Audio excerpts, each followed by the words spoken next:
But we start with a lot of counting in Chesapeake. That recount began today. This is also happening in Alexandria and Fairfax County. 10 on your side's Andy Fox went to Chesapeake today to see how election officials are doing it. Andy, pretty busy, I would assume. Oh, they're very busy, and there's no doubt about it. These recounts are going on in communities all across Virginia. In Chesapeake, it will likely be Wednesday to get all the votes counted. We were there when the recounting started.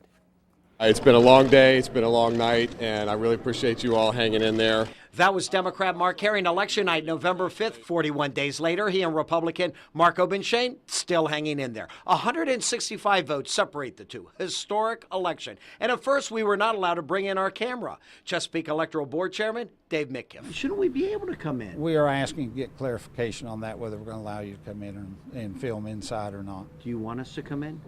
Do you personally want us to come in? Personally, to me, it doesn't matter. We appealed to the circuit court, and we were allowed to bring in the camera. Inside, vote counting. 61,000 votes must be confirmed. Here's how it's set up. The guy on the far left is an Obenshain observer. He's overlooking the recount official selected by those who support Herring. Next to her is the recount official selected by those who support Obenshain, and next to him on the far right, a Herring observer. The observers are not allowed to talk, only to observe as the votes are recounted. If there is a discrepancy, it likely deals with a write-in vote. The machine is programmed to read the box that's checked prior to the name. So there's some question if someone were to circle a name and not mark the box, or if they marked the box and then wrote a name in for the line for write-in but did not mark the box for write-in.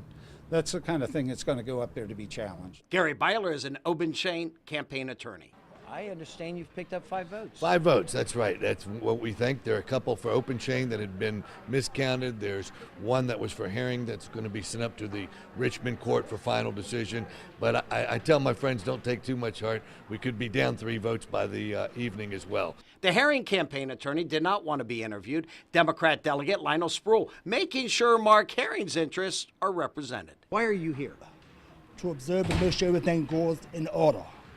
Is everything in order? Everything is in order. They're doing a good job. Everybody's doing a good job on both sides. Everybody seems to be friendly. Everything is in order. Gary Byler says he always preaches that every vote counts and people roll their eyes. Sure. Well, he wanted us to tell you in a race where more than 2 million votes were cast and 165 votes separate the two candidates. Well, the message is every vote does count. In the newsroom, Andy Fox, 10 on your side.